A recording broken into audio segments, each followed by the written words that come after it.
And we continue our conversation with Dan Schierl, candidate for the State Assembly, 55th District. On your campaign website, you support what you say support small business 100%.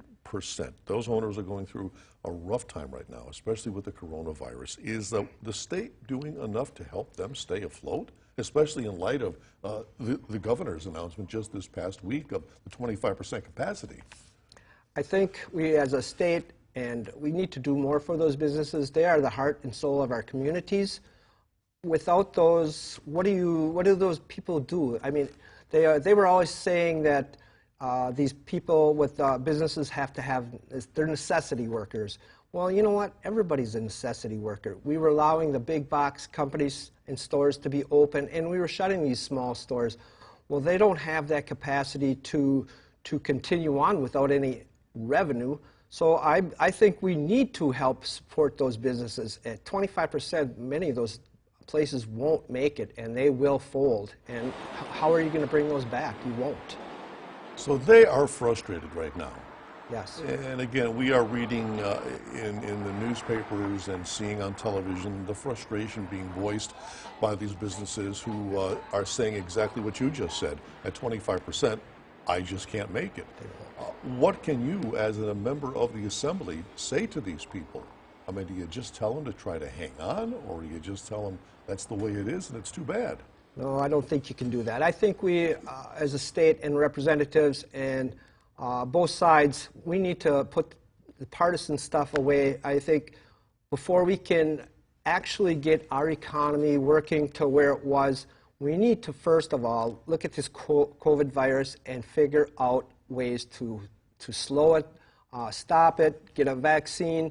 I don't think we're actually going to have any kind of economic recovery until that's done, but these small businesses need support now.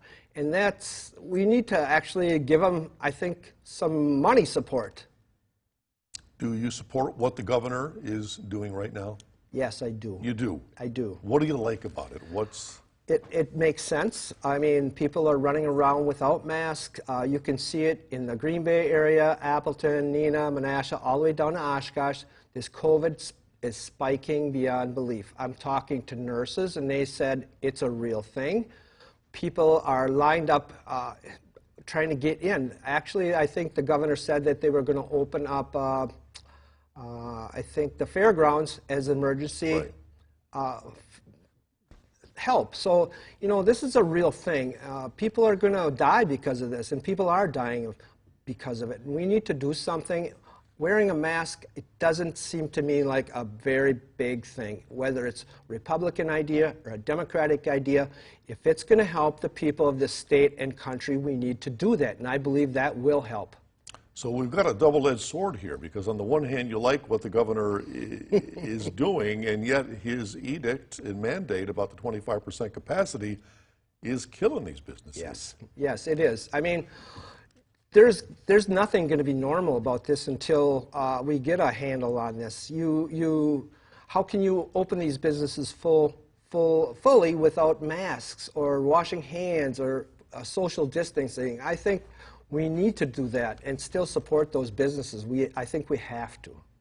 You know very well that down in Madison right now, there is virtually gridlock. You've got the Democratic governor, the Republican-controlled legislature. Anything the governor proposes seems to wind up in court. The Republicans get it into court, and this newest mandate may wind up there as well.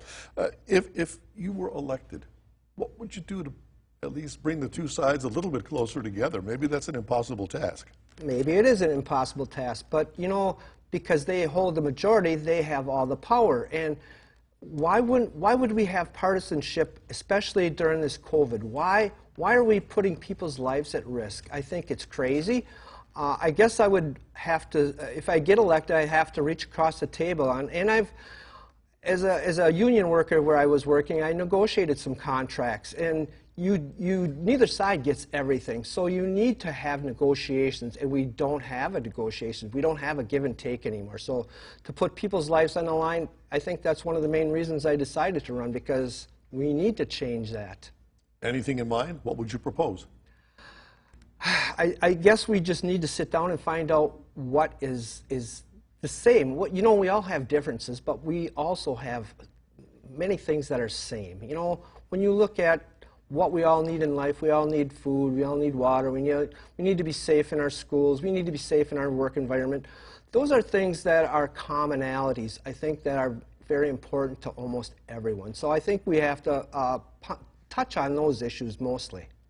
What do we do to help these poor people who have been waiting for their unemployment checks and their stimulus checks? Some of these people have gone months, yes, if not just weeks, without any form of income.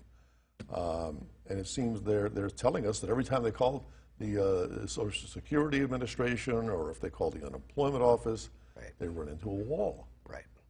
I think we need to put some more people on the job. I mean, apparently we don't have a handle on that either.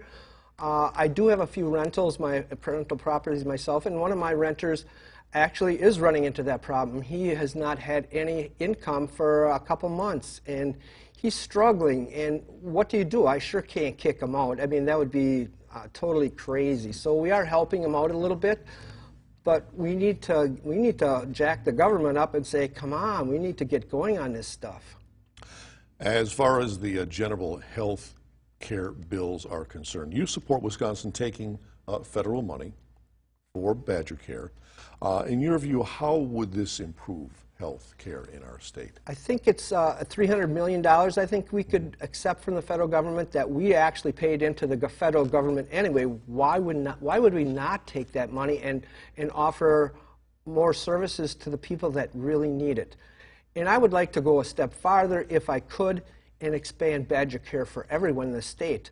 There's no reason that a country like this has to have a healthcare system that is really failing people. So, and we have also tied it to our businesses, or our employment, which is kind of crazy because now all these people have lost their jobs. These people are going to have to find healthcare. The people that have a lot of money, they don't really care about healthcare premiums. The super poor, what do they care? They just walk into a hospital and just get the health care they need. And where's that fall? That falls on our backs, the middle class, working class people. So I think we need to change that. In your view, why are we not taking that $300 million? I don't know. What's the holdup? I don't know. I think it's crazy. I think, why wouldn't we take that? It's our money. It doesn't cost the state anything. It's costing the state money to not take it. We continue with Dan Schierl right after this, so stay with us.